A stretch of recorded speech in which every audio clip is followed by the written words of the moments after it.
Welcome to week 3 of this Rising Strong Bible study, where we look at Old and New Testament Bible stories through the lens of Brene Brown's book, Rising Strong. Today we are looking at the second stage of her Rising Strong process, the rumble. We will look at Jacob, who wrestles with God, with an angel, with someone, and how he uses that wrestling match to help him rumble, to work through his issues, and to find a way forward.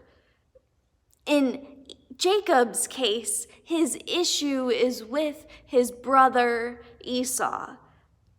But to understand how this story of Jacob wrestling is the rumble stage, we need to put it in its greater context.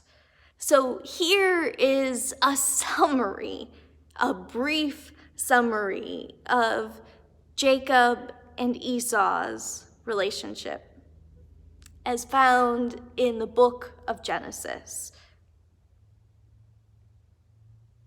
It all started before they were born. Esau and Jacob are twins, and Esau was born first, but Jacob was born holding on to Esau's heel. When they were a little older, maybe teenagers, Esau had been out hunting and Jacob had stayed in and he was cooking a red stew. And Esau was so hungry and desperate for a bowl of this stew that Jacob was able to manipulate him to give up his birthright. Esau gave up his birthright as firstborn in exchange for a bowl of red stew. Then, when they were older, Isaac, their father, was old and soon to die, and Isaac wanted to bless Esau because Esau is the eldest. But Rebekah, their mother, decided that she wanted Jacob to be blessed instead. So Rebekah made the plan.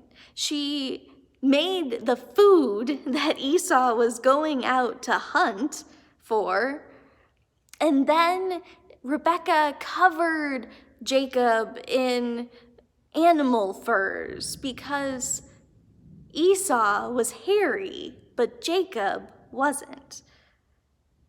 And so Jacob goes before his father with this food and with the impression that he is Esau. And Isaac, being blind, he is fooled and he blesses Jacob. Well, as soon as Esau hears that he is not able to be blessed, he is furious at Jacob. Jacob is so scared of his brother that he runs away. He ends up running to his uncle Laban's home. And he ends up staying there for a while, for years. At Laban's home, he ends up marrying 2 of Laban's daughters, Leah and Rachel. And he works for his uncle Laban. Over time, he has 11 children with his 2 wives and with his 2 wives' maidservants. And after about 20 years, he realizes that he has earned so much. He has created these huge flocks of livestock. And Laban isn't thinking so fondly of Jacob anymore. So Jacob gathers up his wives, his children, all of their servants, and all of the livestock that Jacob has helped to grow. And they leave without telling Laban. Now, eventually Laban catches up with them and they talk it out, and Laban ends up blessing his daughters. But then Jacob has to figure out what to do. He is ready to go home, but home is where his brother Esau is. And he doesn't know how Esau is going to respond.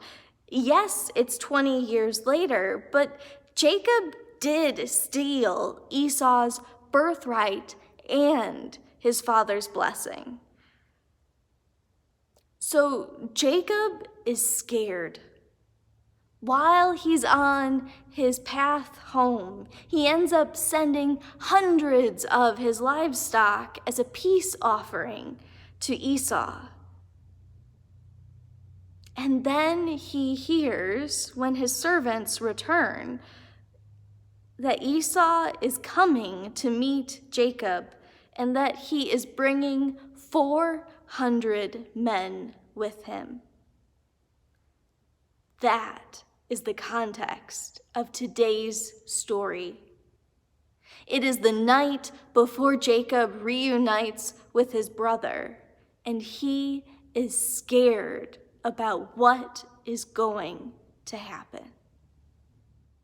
This is a story of Jacob according to Genesis 32. That night, Jacob got up and he took his 2 wives, his 2 maidservants, his 11 children, and everyone and everything that he had, and he took them across the Jabbok River. Then he stayed by himself. That night, he began to wrestle with a man. When it was almost daybreak, and this man realized that he could not win this wrestling match, the man struck Jacob in his hip, knocking his hip out of joint. Then the man said, "Let me go, for it is almost daybreak." But then Jacob said, "Not until you bless me." Then the man said, "What is your name?" And he said, "Jacob." And then the man said, "You will no longer be known as Jacob, but as Israel, for you have striven with God and with humans and have won." Then Jacob said, "What is your name?" And the man said, "Why do you want to know my name?" And then he blessed him. Jacob named that place Peniel, for he had seen the face of God and had survived. Jacob left Peniel limping because of his hip. The word of the Lord. Thanks be to God. After daybreak, Jacob gathered his wives and maidservants and children and set them behind him. He stood in front of them and saw Esau approaching with Esau's 400 men. And then Esau ran to Jacob and hugged him and kissed him as a brother.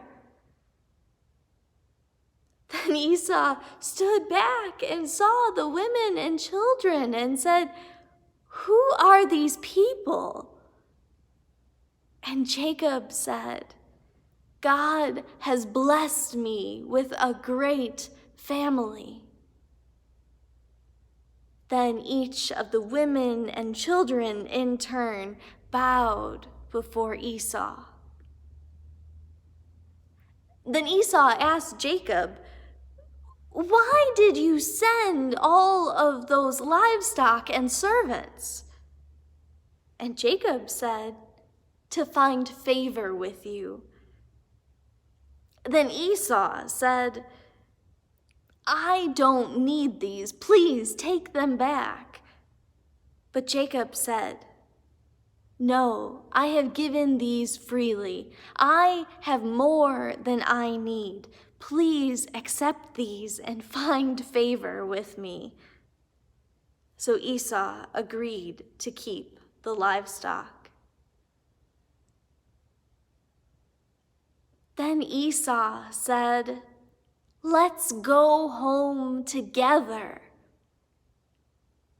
Jacob said, "Many of my livestock have given birth, and if we move too quickly, the younglings will die. Why don't you and your men go on ahead?" And Esau agreed. So Esau went home to the city of Seir, but Jacob took his family to the town of Sukkot, and there he built a home. Here ends the story of Jacob and Esau. When I was preparing stories for this Bible study, I struggled to find Bible stories that showed this rumbling stage of the process. I think working through issues in this way is so rarely shown, not just in the Bible, but in many forms of media. Maybe this is why Brene Brown's process of rising strong is so revolutionary, even though it is so simple. Because we so rarely take the time to truly work through what is going on and to create a plan to move forward. And so in this story, in Jacob wrestling with God, with an angel, with a man, we are able to see Jacob literally wrestle. And yet at the same time, he may have been working through what to do about Esau. And yet, if you take this story out of context, then you wouldn't know that Jacob is having these worries about meeting his brother again after such a long time. This story raises a lot of questions. Questions about the details of the text, questions about our own world and our own lives. And so here are 6 questions for you to consider, either to answer on your own or to join in for the 6 p.m. Wednesday Zoom call to discuss as a group. What was Jacob struggling with the most? Do you think that it was the physical struggle or the emotional one? Or was something else going on that I can't see? Next, who or what do you think Jacob was wrestling with? Is this God, an angel, or something or someone else? What did Jacob get out of this wrestling match? What does his name change mean? What current events has this story brought up in you? When have you seen individuals or groups wrestle with what to do? Where is God in this story? Is God that man? Is God in that man who is wrestling with Jacob? Where else is God in this story? And finally, what do you need to rumble with? What in your personal life has this story brought up in you? God be with you. Amen.